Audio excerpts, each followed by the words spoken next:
नमस्कार बंधुगण आमे शुणुचे अखिल मोहन पट्टनायक लिखित गल्प संकलन झड़र इगल और धरणीर कृष्णसार गल्प रूपनारायण साहा केमती देखाहेब मास्टरजी सहित एई सुट आउ टाईर पोशाकरे से कौन चिन्हि पारिबे मते ना मु तांको आखिरे आज पर्यंत मध्य थिबी सेई पुरातन चपल शिशु एई तो संध्या हैला नाली किरोसिनर सेई मुर्मुर्षु लंठन आलुअरे से तांकर पिंडा उपरे बसी रहिथिबे आउ तांको घेरी बसथिबे अनेक पठनरत शिशु मु चट करी चिन्हि नेबी तांको आउ जाई तांकर पदधूଳି नेबी मथापाती कृतज्ञता स्वीकार करिबी परिचय पाई से निश्चय मते कुंडेई पकेइबे गदगद होई स्नेह दुर्बल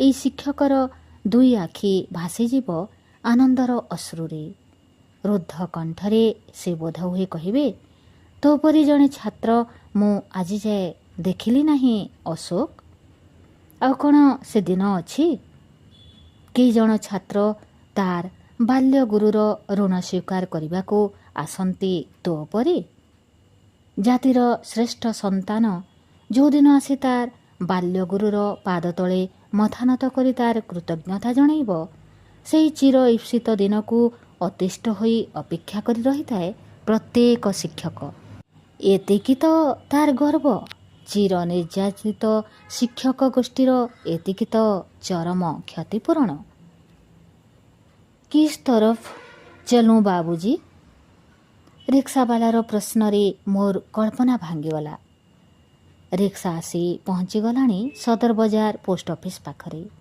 सामनारे दुईटा रास्ता दुई आड़ को बांकी जाइछि एक जुपकाष्ठ परी यही रोको ओह्लई पड़िली पिंढा उपरे कई जन लोक गप जमैछन्ति पाखकु जाई पचारली कहिपारिबे रूपनारायण जी कोठी रहन्ति लोकगुड़िक मते आश्चर्य होई चाहि रहिली जणे किए ता भितरु कहि उठिला गलत किए होंगे आप बाबूजी यही एक रूपनारायण की सोने का दुकान होगा मेरे ख्याल पर गोधलिया पर मोर पोशाक देखि से मानकर ए धारणा हेबा स्वाभाविक आउ थरे बुझेई कहली मो अलंकार पई आसिनी छोट छोट पिलांकु पढ़ांती एठी कोठी थांती मास्टर जी रूपनारायण मो कथा शुणी समस्ते एका संगरे मुह टेकी चाहि रहिले मो पाखरे ठिया होइथिबा रिक्सावाला मुहको रिक्सावालाटा बोध हुए मोर गंतव्य पथर ठिकଣା संधान करने आसी ठिया होई रहिथिला मो पाखरे मो भी चाहिली रिक्सावाला को ये कौन ए रिक्सावालाटा काहेकि मते चाहि रहिछि एमती तार कोटर गत दुईटा आखि मेली से मते चाहि रहिछि अपलक जेमती तार सेई परल लगा पेजुआ पेजुआ आखिर एक्सरे दे से मोर अभ्यंतरटा को देखा चेष्टा करुछि आखिरे तार सुदूरर दृष्टि आखि कणर चमड़ा गुड़ाक कुंची कुंची हो जाई असंख्य रेखा सृष्टि करिछि से जेपरी कौन कहिब कहिब होछि ओ सेई उत्तेजनारे तार कला कला ओठ कंपी उठुछि बारंबार किछि समय परे से कहला से जेमती कहूची बहु जुगर तंद्राच्छन्न स्वप्नर कुहुड़ी काटी तुम अशोक हो ना इतने बड़ा हो गए तुम मोर मेरुदंड दे विद्युतर शीतकार पहरीगला मुहूर्तक भितरे किए ये ठीक तो सेई देह सेई मुह सेई कथा मोर सामनारे सेई विपर्यस्त जराक्लांत दिन रिक्सावालार मलिन प्रतिकृति भितरु धीरे धीरे उइआसिला मोर मास्टरजीर से दिनर चेहरा मास्टरजी से विस्मयर वर्णनार अतीत नई पड़ी पदधूଳି नेबाकू हाथ बढ़ेली मुहूर्तकरे कई हाथ पछकू घुंची जाई मोर दुई बाहा धरी उपरकू तोली नहीं कहले दीर्घजीवी जीवी हुआ तू अशोक मने थिला तोर ई बुढ़ा रूपनारायण कथा ଆଉ କହିପାରିଲେ ନାହିଁ। ସେ ଆନନ୍ଦର ଅଶ୍ରୁ ତାଙ୍କର କଣ୍ଠରୁଦ୍ଧ କରିଦେଲା। ସେ କି ଦୃଶ୍ୟ! ଦୁହେଁ ଦୁହିଁଙ୍କୁ ଚାହିଁ ରହିଛୁ କେବଳ। ସେଦିନ ମୁଁ ଅନୁଭବ କଲି ମନୁଷ୍ୟ କଥା କହିବା ଅପେକ୍ଷା ନୀରବରେ ତାଠାରୁ ପ୍ରକାଶ କରିପାରେ ଯଥେଷ୍ଟ ବେଶୀ। ତାପରେ ପରେ ମାଷ୍ଟରଜୀଙ୍କର ଆନନ୍ଦ ଦେଖିକି ତାଙ୍କର କ୍ଷୁଦ୍ର ପରିଚିତ ମହଲ ଭିତରେ ସେ ମୋତେ ଘୁରେଇ ଫେରେଇ ବୁଲେଇ ଆଣିଥିଲେ 3 ଥର। କଥା କଥାକେ ପ୍ରଶଂସା, ଗର୍ବ ଆଉ ଆନନ୍ଦରେ ସେ ଅସ୍ଥିର। ସେ ମୁହୂର୍ତ୍ତରେ ତାଙ୍କୁ ଯେ କେହି ଦେଖିଥିଲେ କେହି କହିଥାନ୍ତା ସେ ପୃଥିବୀର ସବୁଠାରୁ ସୁଖୀ ମନୁଷ୍ୟ। 2 ଜଣ ଯାକ ଫେରିଆସିଲୁ ତାଙ୍କର ସେଇ ପୁରୁଣା ପିଣ୍ଡା ଉପରକୁ। କ'ଣ ପଚାରିବି ତାଙ୍କୁ? ପଚାରିବି ସେ କାହିଁକି ଆଜି ଏ ଅବସ୍ଥାରେ? ମୋର ଠିକ୍ କ'ଣ ପଚାରିବା ଉଚିତ ସେଇ କଥା ଭାବି ଭାବି ମୁଁ କହି ବସି ରହିଛି। ମୋତେ ଏ ଅପ୍ରୀତିକର ଅବସ୍ଥାରୁ ରକ୍ଷା କରିଦେଇ ନିଜ ଛାଏଁ ଆରମ୍ଭ କରିଦେଲି ମାଷ୍ଟରଜୀ। କିଛିଦିନ ତଳେ ସାରା ଉତ୍ତର ଭାରତ ବ୍ୟାପୀ ଯେଉଁ ନିମ୍ନ ପ୍ରାଥମିକ ଶିକ୍ଷକ ଧର୍ମଘଟ ହୋଇଥିଲା ସେଥିରେ ସେ ଥିଲେ ପୁରୋଧା। କିଛି ସମୟ ତଳର ଆନନ୍ଦ ଉଦ୍ବେଳିତ ଏଇ ଲୋକଟା ଯେମିତି ଭାଙ୍ଗି ପଡ଼ିଛି ହଠାତ୍। କରୁଣ ସ୍ୱରରେ କହିଲେ, ଆମର ଧର୍ମଘଟ କରି ସରକାର ଗଠନ କରିବାର ଇଚ୍ଛା ନଥିଲା ଅଶୋକ। ଏ ସମୟରେ 13 ଟଙ୍କା ଦରମାରେ ଚଳୁ କେମିତି? ଆଉ ସେଇଥିରେ ହିଁ ସେ ଜେଲ୍ ଗଲେ ରାଷ୍ଟ୍ର ବିରୁଦ୍ଧରେ ଷଡ଼ଯନ୍ତ୍ର କରୁଥିବା ଅଭିଯୋଗରେ। ବର୍ଷକ ପରେ ଜେଲରୁ ଫେରି ଦେଖନ୍ତି ତାଙ୍କର ସ୍ତ୍ରୀ ମରିଯାଇଛି। ଗୋଟାଏ ବଡ଼ ସମାଧାନ ହୋଇଯାଇଛି। ଯାହା ହଉ, କହିଲେ ମାଷ୍ଟରଜୀ। ପରିବାରର ବୋଝ ଲଘୁ ହୋଇଯାଇଛି ଅନେକ। ଆଉ ତା ଛଡ଼ା ତାର ଯାହା ଦ୍ୱିଖଣ୍ଡ ଅଳଙ୍କାର ଥିଲା ସେଥିରେ ଆଉ କିଛି କରଜ ଟଙ୍କା ମିଶେଇ ଖଣ୍ଡେ ରିକ୍ସା ପାଇଁ ମୂଳଧନ ହୋଇଗଲା। ପ୍ରାଇଭେଟ୍ ଟ୍ୟୁସନରୁ ଟଙ୍କାଏ 2 ଟଙ୍କା ପାଇ କ'ଣ ବଞ୍ଚି ହୁଅନ୍ତା ଅଶୋକ? ସେ ଆଖିରୁ ଲୁହ ପୋଛିଲେ। ହଠାତ୍ ଗୋଟେ ଝାଙ୍କ କାଶ ଆସିଲା। ସେ କାଶରେ ଯେମିତି ଦୋହଲିଗଲା ମାଷ୍ଟରଜୀଙ୍କର ଜୀର୍ଣ୍ଣ କଙ୍କାଳ ଗୁଡ଼ାକ। କେତେବେଳେକେ କହିଲେ ମାଷ୍ଟରଜୀ, ଆଜିକାଲି ଆଉ ଦେହ ଭଲ ରହୁନାହିଁ। ବଳେଇ ପକାଇବାରୁ ଡାକ୍ତରଖାନାକୁ ଦେଖାଇବାକୁ ଯାଇଥିଲି। କ'ଣ ଦେଖିଲେ କେଜାଣି? କହିଲି ପ୍ଲୁରେସି ହୋଇଛି। ରିକ୍ସା କରିବାକୁ ଅନେକ ପଇସା, ଚିକିତ୍ସା କରିବାକୁ ଅନେକ ପଇସା ଲାଗିବ। ପ୍ଲୁରେସି? ମୁଁ ଚମକି ପଡ଼ିଲି। ହଁ, କେତେ ତ ରୋଗ ବାହାରିଲାଣି, ହେଲେ ଟିକିଏ କାଶ ପାଇଁ ଆଉ ଏତେ ଟଙ୍କା ଖର୍ଚ୍ଚ କରି ହେଉଛି କୁଆଡ଼ୁ?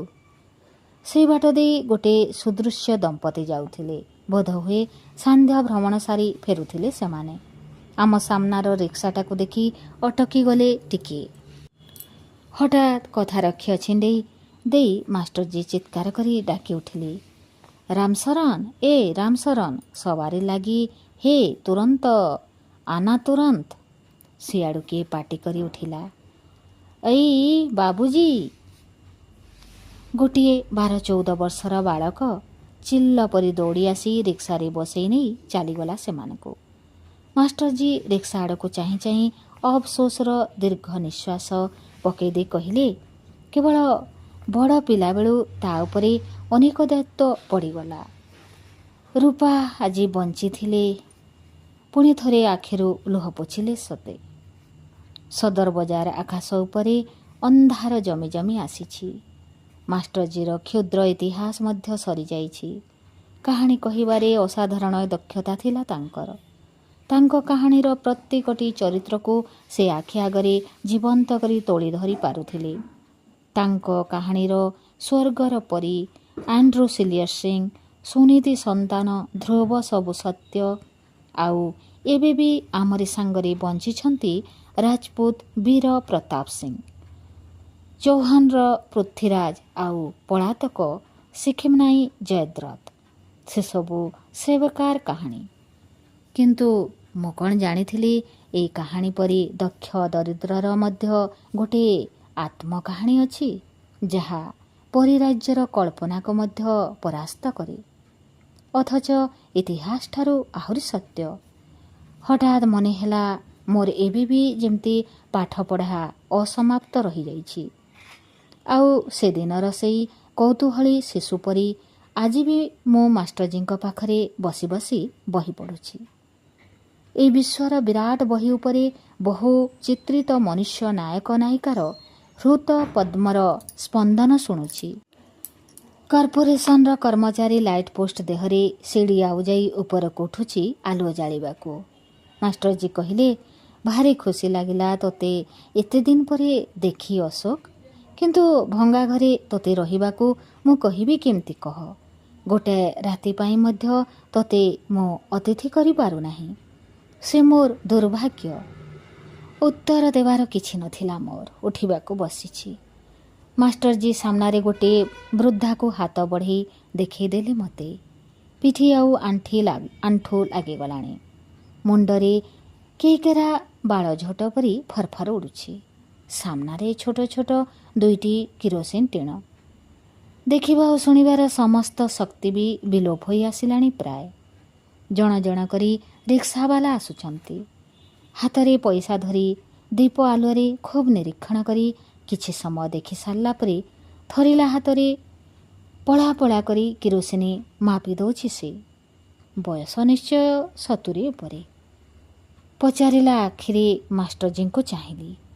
ଅନ୍ୟମନସ୍କ ହୋଇ ସେ ଖାଲି କହିଲେ, ମାତାଜୀ। ମାତାଜୀ? ପାଖକୁ ଯାଇ ପାଦ ଧୂଳି ନେଲି। ଏଇ ମାତାଜୀ ଦିନେ ହାଲୁଆ କରୁଥିଲା। ସେ ହାଲୁଆ ଆଉ ମୁଁ ଖାଇନାହିଁ ଆଜି ଯାଏ। ମାତାଜୀ ପାଖରେ ବସି ସେଦିନ ହାଲୁଆର ଗନ୍ଧ ମୁଁ ଆଗ୍ରହଣ କରିପାରିଲି ଯେମିତି। ସାମାନ୍ୟ ଉଚ୍ଚ କଣ୍ଠରେ କହିଲି, ମେ ଅଶୋକ ହୁ ମାତାଜୀ। ସେ ଚିହ୍ନି ପାରିଲେ ନାହିଁ। ଚିହ୍ନିବାକୁ ଚେଷ୍ଟା ମଧ୍ୟ କଲେ ନାହିଁ। ଚିହ୍ନି ତାଙ୍କର ଲାଭ ନାହିଁ। ଏତେ ଟିକିଏ। ପ୍ରଣାମ କଲାବେଳେ କିରୋସିନି ମାପୁ ମାପୁ ଟିକିଏ ବିଡ଼ି ବିଡ଼ି ହୋଇ ଉଠିଲେ ଅସ୍ପଷ୍ଟ ସ୍ୱରରେ, ଜିତେ ରହୋ ବେଟା, ଜିତେ ରହୋ। ମୋତେ ସେ ଚାହିଁ ମଧ୍ୟ ନାହାନ୍ତି। କଥା କହିବାର ତିଳେ ମାତ୍ର ସ୍ପୃହା ନାହିଁ ତାଙ୍କର। ଉଠି ଆସିଲି।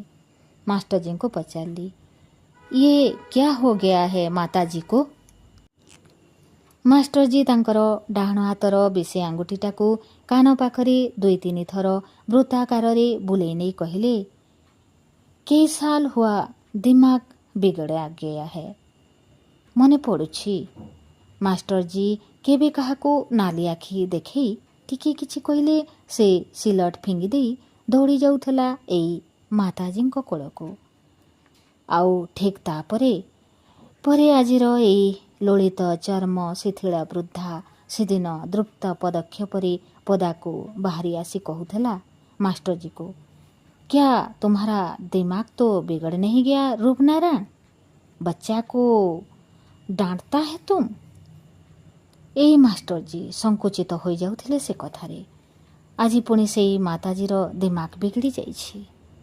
ସବୁ ରୂପନାରାୟଣର ସୁବର୍ଣ୍ଣ ସଂସାରର ସବୁ ଯେମିତି ବିଗିଡ଼ି ଯାଇଛି ବିଲକୁଲ। ହାୟ ରୂପନାରାୟଣ। ପ୍ରଣାମ କରି ବିଦାୟ ନେଇ ହୋଟେଲକୁ ଫେରିଲି। ଆସିଲା ବେଳେ ମାଷ୍ଟରଜୀ ହାତରେ ଖଣ୍ଡେ କାଗଜ ବଢ଼େଇ ଦେଇ କହିଲେ, ये रहा हमारा यहाँ का पत्ता। कभी कभी याद आ जाए तो चिट्ठी लिखो। କ୍ୟାଣ୍ଟନମେଣ୍ଟ ରୋଡ଼ର ମସୃଣ ମ୍ୟାକ୍ଡାମାଇଜ୍ଡ ରାସ୍ତା ଉପରେ ଧୀରେ ଧୀରେ ପାଦ ଗଣି ଗଣି ଚାଲୁଛି ମୁଁ। ତୁହାଇ ତୁହାଇ ମନେ ପଡ଼ୁଛି ମାଷ୍ଟରଜୀଙ୍କ କଥା। ଏଇ ଅଳ୍ପ କିଛି ସମୟ ତଳେ ଯେଉଁ ନାଟିକା ମୁଁ ଦେଖି ଆସିଲି ସେ କ'ଣ ସତ୍ୟ? ସତରେ କ'ଣ ସେଇ ଜରାଜୀର୍ଣ୍ଣ ଦରିଦ୍ର ରିକ୍ସାବାଲାଟା ବିଦ୍ୟାଦାତା ରୂପନାରାୟଣ? ଇଚ୍ଛା କରି ମୁଁ ବିଶ୍ୱାସ କରିବାକୁ ଚାହେଁନା। କିନ୍ତୁ ମାଷ୍ଟରଜୀ ଯଦି ଜାଣିଥାନ୍ତେ ଯେ ମୁଁ ବର୍ତ୍ତମାନ ଭାରତ ସରକାରଙ୍କର ଶିକ୍ଷା ବିଭାଗରେ, ଯଦି ଜାଣିଥାନ୍ତେ ଯେ ମୋରି ନିର୍ଦ୍ଦେଶରେ ତାଙ୍କ ପରି ଲକ୍ଷ ଲକ୍ଷ ଶିକ୍ଷକଙ୍କର ଭାଗ୍ୟ ନିୟନ୍ତ୍ରିତ ହେଉଛି, କ'ଣ ଭାବିଥାନ୍ତେ ସେ? ହୁଏତ ଘୃଣା କରିଥାନ୍ତେ ମୋତେ।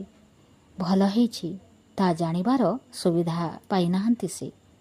ଜଣେ ହତ୍ୟାକାରୀର ଭୀରୁ ସଙ୍କୁଚିତ ବିବେକ ନେଇ ଚାଲିଛି ମୁଁ। କିଏ? ମୁଁ ଚମକି ପଡ଼ିଲି। ହଠାତ୍ ମୋର ମନେ ହେଲା ମୋର କାନ ପାଖରେ କିଏ ଜଣେ ଫିସ୍ ଫିସ୍ କରି କହୁଛି, ଏ ଦୋଷ ତୋର ଏକା ନୁହେଁ ଅଶୋକ, ଏ ମୂର୍ଖତା ଏଇ ସମଗ୍ର ଅନ୍ଧ ଜାତିର। କିଏ? ମାଷ୍ଟରଜୀ? ହଁ, ମୁଁ ରୂପନାରାୟଣ। ଏ ଦେଶର ଆମେ ଲକ୍ଷ ଲକ୍ଷ ଦରିଦ୍ର ନିରନ୍ନ ଶିକ୍ଷକ ପ୍ରାଣପାତ କରି ପଢ଼େଇଲୁ ଏ ଜାତିକୁ, କିନ୍ତୁ କ'ଣ ଶିଖିଲେ ଏମାନେ? ଏ ଜାତିର ଶୈଶବ ଏବେ ବି ବାକି। ଆଉ ଥରେ ନୂଆ କରି ଏମାନଙ୍କୁ ପ୍ରାଥମିକ ଶିକ୍ଷା ଦେବାକୁ ହେବ ଅଶୋକ। କିନ୍ତୁ ରୂପନାରାୟଣ, ତମେ ନା ଏ ଜାତିର ଜନକ? ତମେ ତ ମଣିଷ କରିବ ଏ ଜାତିକୁ। ଶିଥିଳତା କାହିଁକି ଆଜି? ତମର ସେଇ ଲମ୍ବା ବେତଟା ଅନେକ ଛୋଟ ମାଷ୍ଟରଜୀ। ସେଟାକୁ ଫିଙ୍ଗି ଦେଇ ତା ବଦଳରେ ଗୋଟେ ଖୁବ୍ ଲମ୍ବା ଚାବୁକ ଧର। ଆଉ କି କରୁଣ ସେ ମୁହଁ, ସେ ସ୍ୱରରେ କି ସହାନୁଭୂତି। ଛି ଅଶୋକ, ତୁ କହ, କେବେ ମାରିଛି ତୋତେ ମୁଁ? ବେତ ମାରି ତୋ ମାଷ୍ଟରଜୀ କେବେ କନ୍ଦେଇଛି ତୋତେ? କ'ଣ କହିବେ ମାତାଜୀ? ମୁଁ ଉତ୍ତେଜିତ ହୋଇ ଉଠିଛି। କ୍ଷିପ୍ର ଗତିରେ ଗୋଟାକ ପରେ ଗୋଟାଏ ଆଲୋକସ୍ତମ୍ଭ ମୁଁ ଅତିକ୍ରମ କରି ଚାଲିଛି। ନା, ଆପଣ ବୁଝିପାରିବେ ନାହିଁ ମାଷ୍ଟରଜୀ। ଏ ମଧ୍ୟପ ଜାତି ଯେ ଆଜି କ୍ଷମତାର ମଦ ପିଇ ବେହୋସ ହୋଇପଡ଼ିଛି। ଏମାନେ କ'ଣ ଟିକିଏ ଶୁଣିଛନ୍ତି ଆପଣମାନଙ୍କର ଏତେ ଦିନର କରୁଣ ନିବେଦନ? ଆଜି ଆଉ ନୁହେଁ, ଏ ଜାତିକୁ ଜାଗ୍ରତ କରିବାକୁ ହେବ। ଆଜି ସେଇ ଲମ୍ବା ଚାବୁକଟା ଧରି ପିଟନ୍ତୁ ଏ ଜାତିକୁ। ପିଟନ୍ତୁ, ଖୁବ୍ ଜୋରରେ ପିଟନ୍ତୁ। Beat them right and left, black and blue.